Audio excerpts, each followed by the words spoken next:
You know, when you're young, you think happiness is something you chase, like it's hiding somewhere, behind the promotion, behind the bigger house, behind the right relationship. You tell yourself, once I get that thing, then I'll be happy. I chased it for a long time. I really did.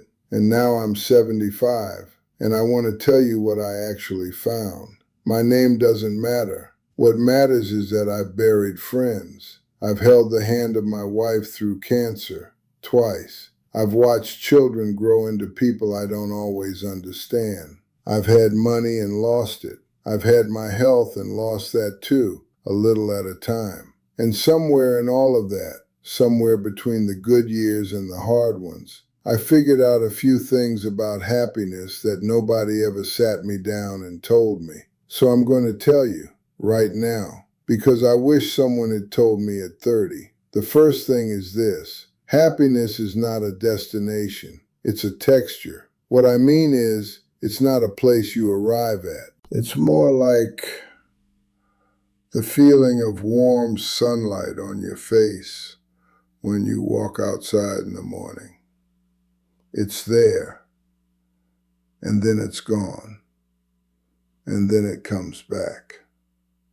For most of my 40s, I was waiting to arrive somewhere, waiting until retirement, waiting until the kids were grown, waiting until things settled down. Things never settle down. That's not how life works. The happiest I ever felt, genuinely, quietly happy, was a Tuesday afternoon. Nothing special. I was in the garden. My wife brought me a cup of tea without me asking. A bird landed 2 feet away and just looked at me. That was it. That was the whole thing. Happiness lives in ordinary moments, and if you're always looking ahead, you will miss every single one of them. The second thing, the people you choose are everything. I mean everything. I had a friend named Gerald. We met at 23, working a job we both hated. We stayed friends for 48 years. He died 4 years ago, and I still reach for the phone to call him sometimes. What made Gerald special wasn't that he agreed with me or that we never fought. Lord knows we did. What made him special was that he showed up. When my father died, Gerald drove 6 hours without me even asking. He just appeared at the door with a bottle of whiskey and said, "I didn't know what to bring." That's the kind of person you need in your life. Not the ones who send a nice text, the ones who show up.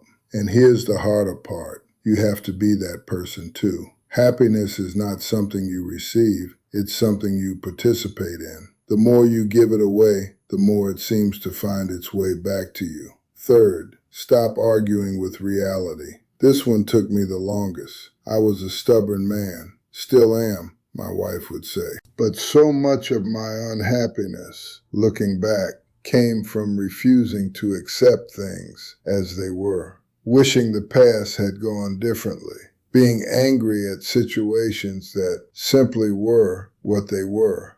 My son and I didn't speak for almost 3 years. Long story, old argument. And during that time, I was miserable. Not because we weren't talking, but because I kept replaying how wrong he was, how right I was, over and over, like a record with a scratch in it. The day I let that go, not because I suddenly agreed with him, but because I decided the relationship mattered more than the argument, I felt something lift off my chest that I hadn't even realized was there. Acceptance isn't weakness. It's not giving up. It's just choosing to live in the world as it is instead of the one you wished it was. Fourth, and this one might surprise you, purpose matters more than pleasure. When I retired, I thought I'd finally be happy. Sleep in, travel, do nothing for a while. Within 6 months, I was miserable. Not because retirement is bad,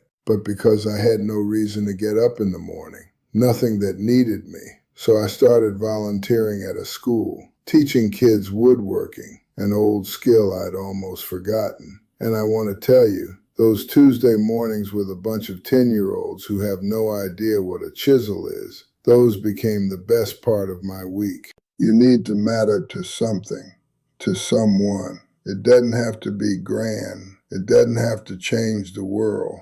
But you need a reason to get out of bed that isn't just about you. That's what gives life its weight, its meaning. So, 75 years. What does it all come down to? Pay attention to the ordinary moments because they are the extraordinary ones in disguise. Choose your people carefully and then be that person for them. Stop fighting with things you cannot change. Save that energy for what you actually can and find something that needs you because purpose is the engine that keeps everything else running. I'm not a wise man. I made plenty of mistakes. I still do. But I've lived long enough to know that happiness isn't something life gives you. It's something you build slowly, imperfectly, day by day, out of the choices you make and the people you love and the small moments you choose to notice. You have more time than you think